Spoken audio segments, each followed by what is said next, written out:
Today we're looking at the scrap busting art of Kinusaiga.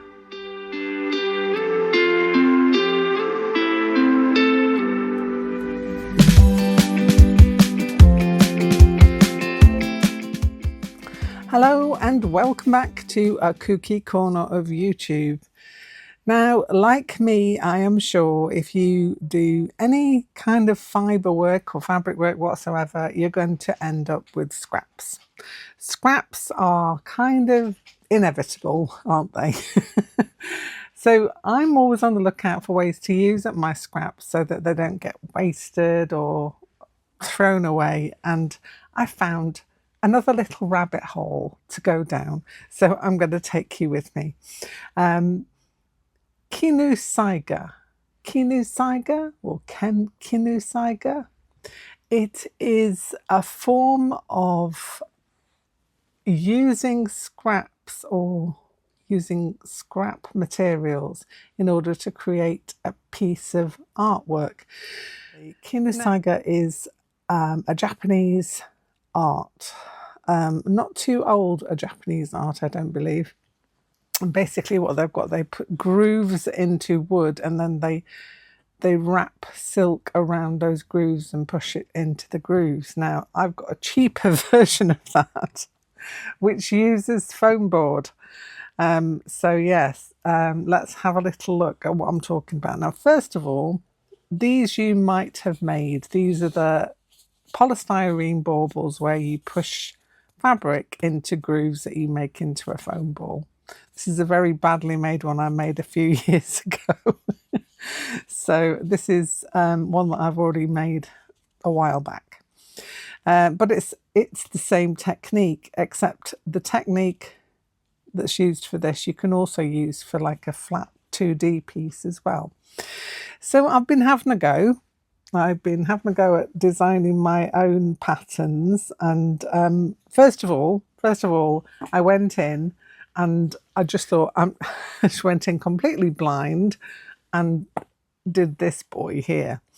Now this is a little owl, as you can see, and I did the design on the board and then pushed in the fabric. So this was my learning curve, apart from the ball that I made previously, the 3D one. This is the first time I've actually tried it. So I think you can use insulation foam board for this, which is a lot thicker. I think it's about 1 inch thick or so. But I thought, I've got some foam board. I wonder if that would work. And indeed, it does work. It does work indeed, as we can see here. So it worked on this piece. So that gave me the courage to think about what else I could do. Me being me, I decided to make quite an intricate piece for my first piece. Why do I do this? I don't know. Anyway, so the next bit I did was this cat. So it's kind of like a cat in the centre, and then in contrasting fabrics, you've got the background in one kind of blues and darker colours, and then brighter yellows and oranges and reds for the cat. This was quite fussy, by the way, to do. I've got little eyes in there as well. And I still want to stick a little glittery nose on there just because I've not done that yet. But this is foam board. Now, the way that you do this is you get a piece of your ordinary foam board, and I'll show you what that looks like in a moment. Like so. It's like card with foam in between. Now you can probably do this with foam as well, but I quite like the fact that it's got a bit of card on the back because that prevents the work from going through to the back. I'm not sure, and I'd have to try this on ordinary foam, how to prevent that, unless you did the really thick insulation foam, which you could do. So I thought, okay, I've gone complicated, I've gone gung-ho with my owl. So I then thought, okay, I'm going to try and do something landscapey, because you tend to see like traditional Japanese landscapes and things like that. So I thought, I'll have a go at that. So this was my next attempt. It's a lot simpler than the cat, But on this one, for some reason, I didn't put any adhesive down on the back. I'll explain about the adhesive in a minute. I thought, I wonder if I can do it without using some adhesive, but it kind of just flies a bit. It's not as secure as with the adhesive. I mean, it does work clearly, but not as well as I think as either of these two, which did use the adhesive. So if you want to go down this rabbit hole with me, then you're going to need yourself some foam board or insulating foam, or you can get, as I say, like a thicker polystyrene that's used for printing. I'll have to get hold of some of that and try it. I haven't tried it, so I can't guarantee. I have tried this, and I have got some of the thicker insulating foam in the shed somewhere, but I thought I'm using this because it's what I've got to hand. The other thing you're going to need is a pattern. Now I'm just delving into my pattern that I drew out for this piece, which is here, and I think this fits. Now if you want to frame this piece, which you can do, you could inbuild a frame around it if you wanted to. I'm just going to go as it is, because what I would do is I'd kind of frame it so that I've got a bit of a mount board round it to cover up the edges, because there are edges. If you go for the inbuilt like framing thing, I'll try and show you what I mean in a while, but basically I'm going to go with this. Now I have photocopied it in rather a weird way. I took a picture of it and then printed it out, which I could have just scanned it in, but no, we never do anything easy around here. Well, we do sometimes, but not often. Anyway, so I have got a copy of that drawing that I just showed you, that I rattled out on a piece of paper. It's quite a simple pattern, and I think from my experience of doing this cat, which was very good. I mean, I will give you my cat as well if you fancy having a go at that way as well. If you're feeling very confident with this, then that's the way to go. So the first thing we need to do, if you want this to be a secure thing, is to grab yourself a sheet of double-sided adhesive. So it's adhesive on both sides. You can buy this from Amazon. And I want to grab a piece that's going to be the same size as my piece. I could use my guillotine for this, but no, here I am winging it with a pair of scissors again. You can be a lot more precise than I'm being. I'm just, you know, I'm just going for it. So I'm going to match this up to my piece here. If I've got bits on the edges, I'll trim them off in a while. Actually, what I could do, no, that's about right actually. There's not much left hanging over. I'm going to go with it. So first of all, this is probably the difficult bit. You take the backing off your double-sided adhesive, and helps if you have nails for this maybe. So this is going to be the most difficult bit, is positioning this on your piece, which I'm going to try and do now without causing myself too much havoc. There we go. Okay, it might be slightly off, but I'm not too worried about that. I'll go with that. I'll take that. I'll just trim this bit off where I slightly missed it. You get the picture. You can do this at your leisure. I'm making a right old pig's ear of this. No, I'm not. No, it is fine. It's all fine. Everything's fine. I could actually just trim it off with my knife, which I'm going to do. So let's grab my scalpel. Now you're going to need a craft knife or a scalpel. I have a scalpel because I am dangerous, and I am going to trim away Just trim away this to stop it from annoying me. There we go. I think you will need a craft knife and a cutting mat for this also. Now, I've forgotten which side I stuck it on now. There it is. There it is. Okay, so now we have a double-sided sheet of adhesive paper. One side is stuck to the foam board, which is this kind of stuff that you use for displays. You can get it all over the place. I think I got this from WH Smith's if I got something from anywhere. The adhesive paper, the double-sided adhesive paper, was from Amazon, and I'll try and find a link and put that in the description box for you. Let me take you up a little further. Right, we've got my pattern. So what I want to do with this is to, if I was sensible, I could have printed it onto the double-sided adhesive. That'd probably work, wouldn't it? So I could have printed it on and stuck it on. But the reason I actually want a separate piece is because I'm going to use that as guides for cutting out my material. So you're going to need some scraps of material as well, which I'm sure we all have. And I'm going to tape this. I'm going to try and tape it to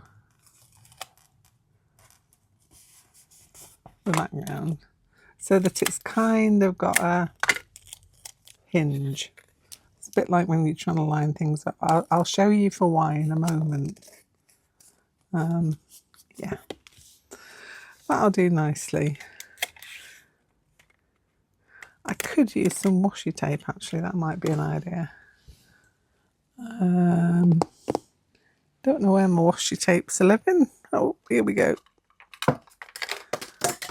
Just throw things all over, as you do.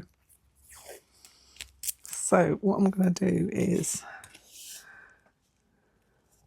washi tape this bottom bit to there.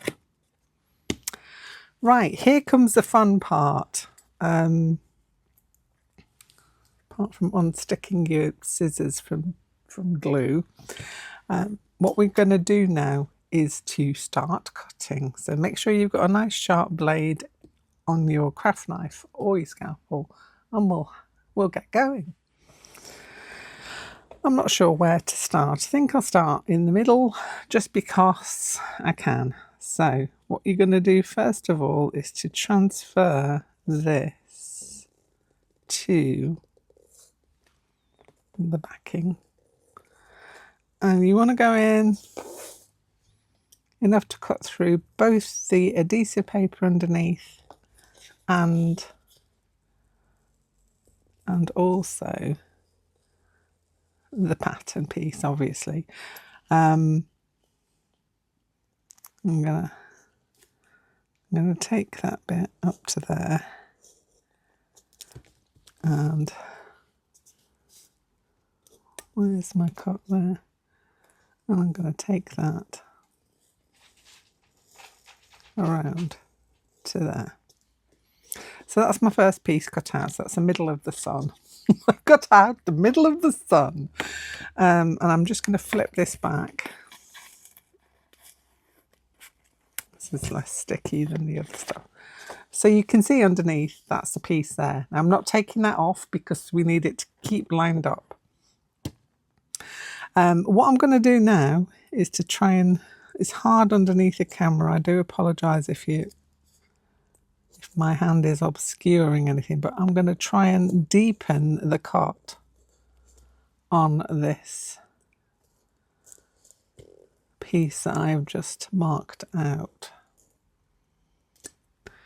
And just take it, don't go all the way through. You don't want to cut out the whole of the foam board. You just want to kind of deepen the cut. So if you're in any doubt, I would practice on a piece first so that you know you're not going to cut through all the way to the back. But you want it to be, yeah, see, it's fine on the back. And that's why I like the card that's on the back of it. Right, Now I'm going to go and find some material. I'll show you what we do next. You do it piece by piece, and I know it sounds very tempting to cut out all these pieces to start off with. I would advise against that because of when you've got all of these little pieces floating around, you could get muddled, you can lose bits. Keep hold of the bit you've cut out of, and I'll show you for why in a minute when I've got hold of my fabric. So for this first piece, I'm going to go with this nice orange because it's going to be like a setting sun. So this is going to be the orange sun in the middle. You might want to be a little more safe and secure than I am. Again, I'm going to wing it just because this is a scrap of fabric. And you want to cut it out, leaving a border, because that's what you're going to tuck in on your piece, so to speak. So I don't want to leave too much of a border, but you want to leave enough so that it's not going to be popping out. The adhesive paper helps with keeping it in place. This is what I found out, because when I tried to do it without the adhesive paper, which I thought might have been a better idea, it actually wasn't, because it made the piece of fabric slide around.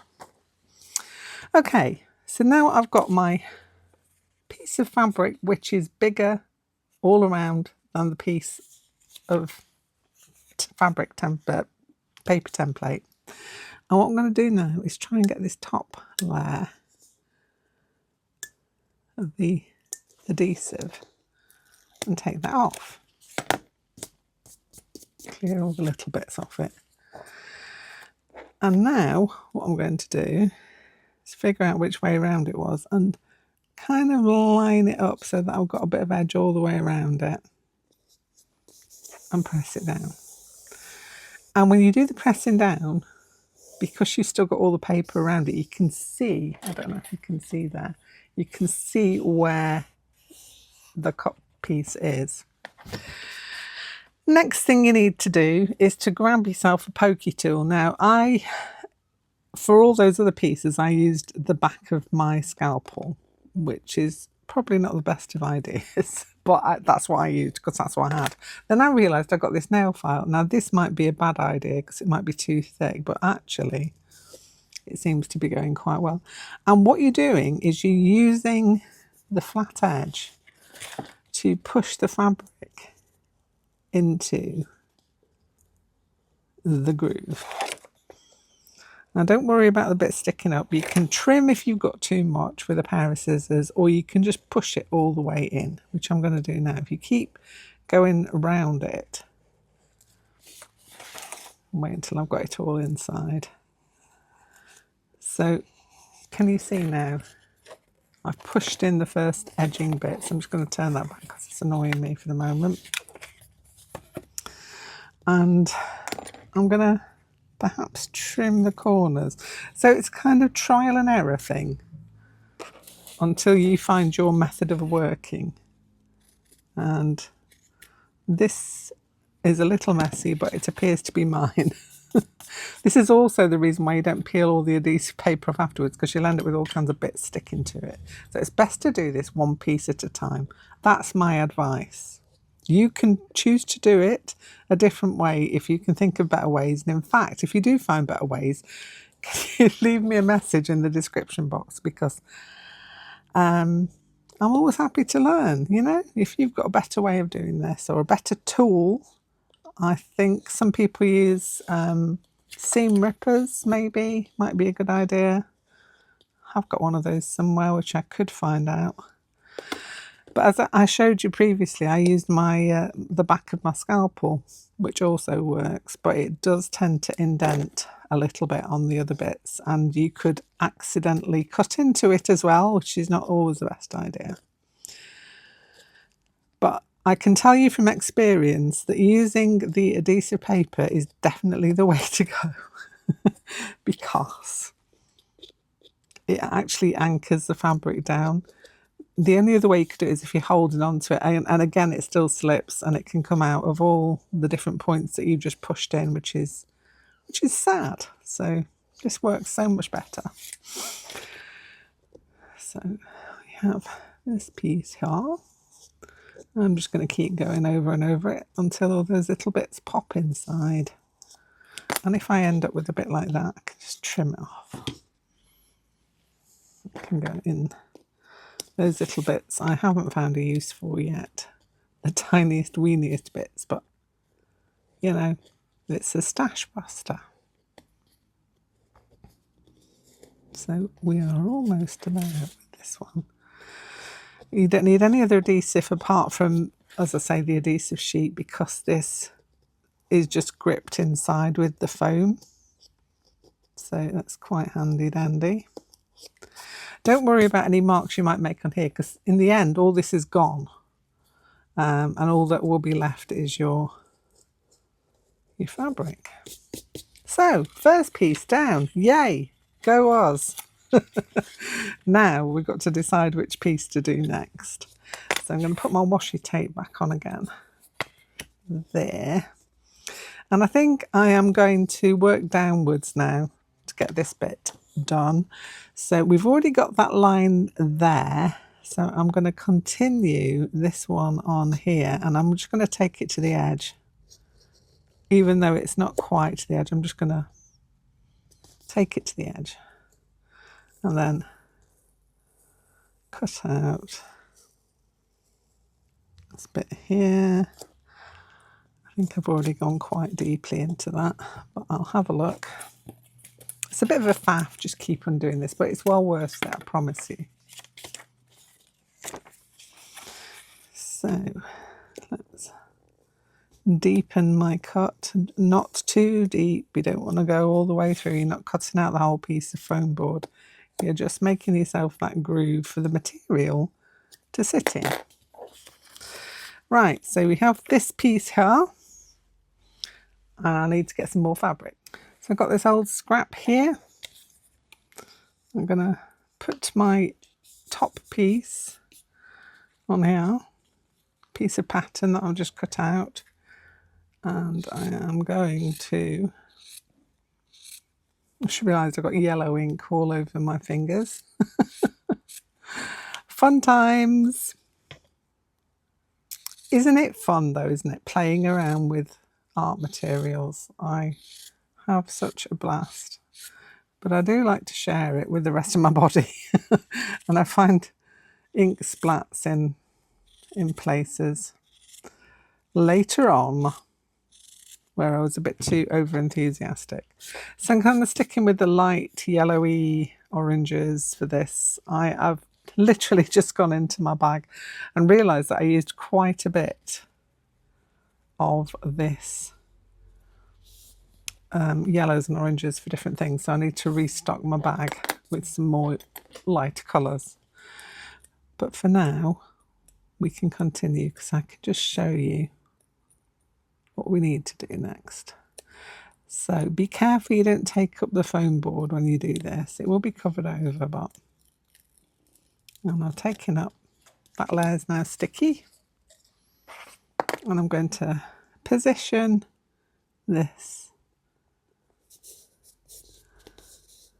I might have left that a little too close to the edge. You want to try and make sure that you've got enough edge that it's not going to pop up of its own volition, so that I can see where that edge is now. Okay, so I can get rid of that piece as well now. And this is, I'm going to go in this bit first because this has already been done. So I'm going to push this into this centre bit here. And you just keep going in until your fabric disappears inside that little groove-a-doo. You don't have to get it all in at once. You can position your piece, and I'm just finding the groove. Get into the groove, find the groovy. There it is. And I am going to follow along with my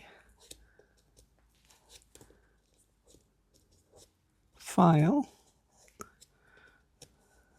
actually working fairly well, this, as a tool. You just want something flat that's not too sharp and pointed like a scalpel, which I was using, to be fair, but push it in all the way around. It kind of wants to go in anyway, it likes it. There we go. And then I've got that little pointy corner I could actually just get rid of now. Just be careful you don't trim too closely if you've not pushed it in far enough. That's all I'll say. This is the voice of experience, okay? Someone who has tried and failed, but then tried again until it does work. That's the whole idea, isn't it? Don't worry about the edges for now. We can trim those down or what have you when it comes to it. All right, one more piece and then you can see how the rest of this goes. So I don't want to pull it. Hold on. It starts to lose its position. It's just a guideline. So we've got this line all the way to there already. This is going to detach everything. So it's okay. It's just a guide. So I'm going to take that to there. I mean, this top bit is still going to stay. And this bottom bit's got the washi tape on it, so it can just be peeled back. Right, so I'm going to do this edge now. Try and keep your fingers out of the way of the moving knife or scalpel.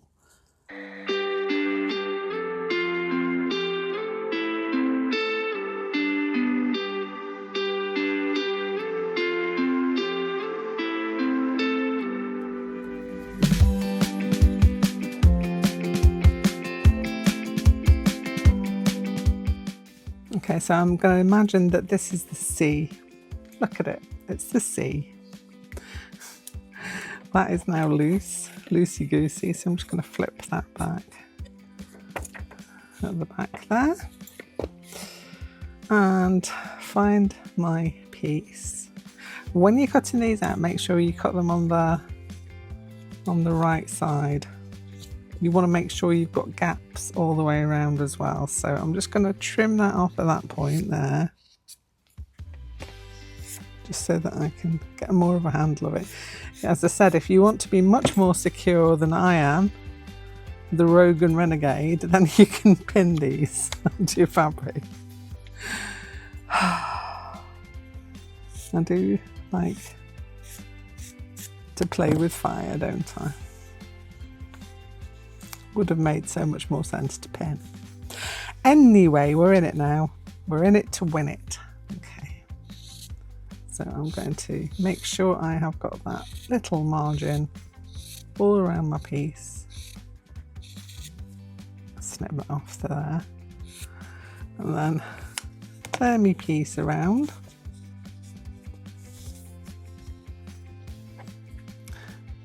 Trimmy that bit. And then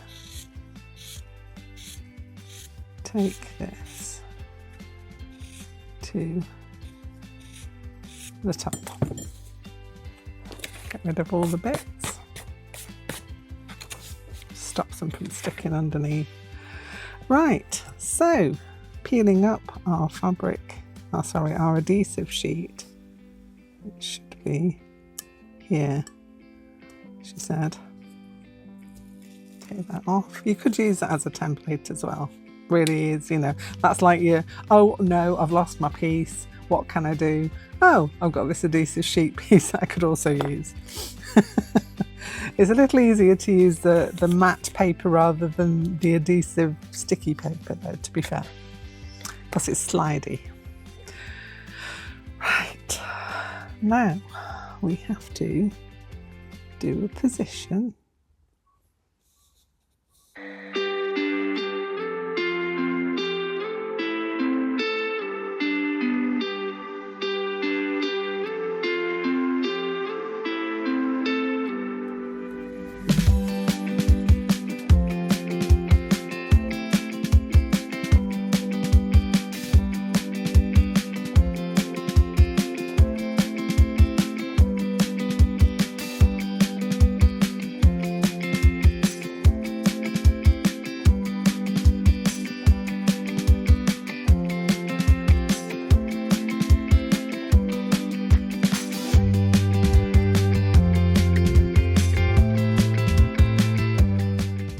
bit we need to flip up.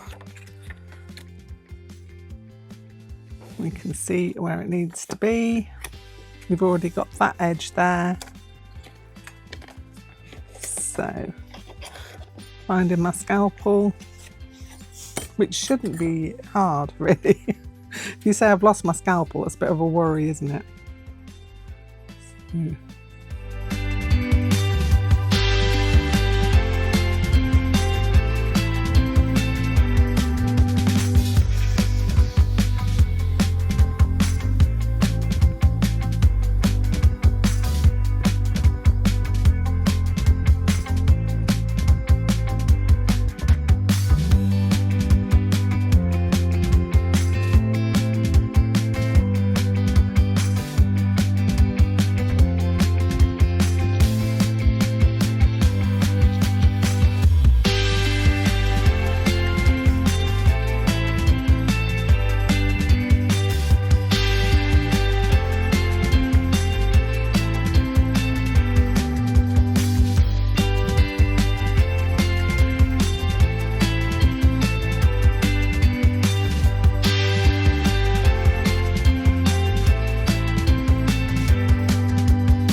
That bit there, we'll tuck it in there.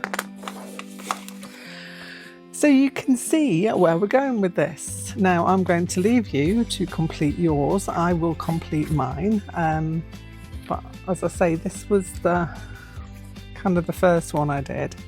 So you can see where you're going. You're filling the holder space. Obviously this has got adhesive on, and you can see the difference with the adhesive because this bit's raising up in the middle and coming out of its little sprockety joints, whereas this is very secure and it's not going anywhere. So definitely the adhesive paper is a must. Right, have fun, and I'll be back in a second and we'll compare notes and show each other what we did. Okay, so here is my finished piece. Just got all my tools on the side here. But yes, this worked out a lot better. I think after a few practices, I think you do tend to get a hang of what's going to work, what's going to fit where, and how it's all going to come together. Now, as I say, with framing this, you could frame it in a shadow box frame. That would be great. I have considered leaving more at the ends and then wrapping over to the back. That's another way you could finish it off. Or you could, as I said, make a frame included within your design. So if you put this in an A4 sheet of foam board and then left an area for like a border to go around it, that would also work as well. Things I have learnt. So remember to make sure that you have enough material to go around the edges to tuck down the sides. That is very important. Otherwise you're going to be frustrated because you're not going to have enough material that will stay down into those creases. But luckily we did a good job this time and it all stayed down. Other things to consider, definitely a double-sided adhesive sheet. This one I didn't use any adhesive underneath and it's just kind of floppy. Bits are coming out. So I've definitely learnt from that one. I did the right thing with the first ones that I did. So this one, although it has got a little bit of glue on the top of there, not quite sure where that's from. But that one, as a first try, turned out passably good. Second try, a little bit more complicated in its design, but still works. So I will include that on the pattern sheet in the Facebook group. So if you go to my Cool Cookie Creatures Facebook group, I will put in the pattern for this one and the pattern for this one, and they're all free for you to use and have a play with, see what you can come up with. I did slightly alter the pattern on this one. Let me just show you. I mean, it didn't really matter much, but I kind of took it down a little more. So yeah, that one I made wider there. So you might want to bear that in mind. This is all, you could all freestyle this bit for sure, and this bit even as well, you know, as long as you've got the idea of how it goes. But yeah, I did widen that a little bit there on the bottom there, as you can see, just because I thought it looked a little better. But there we go, we've got a nice little sunset picture that could be framed up and given away as a gift or hung on your wall or whatever you want to do with it.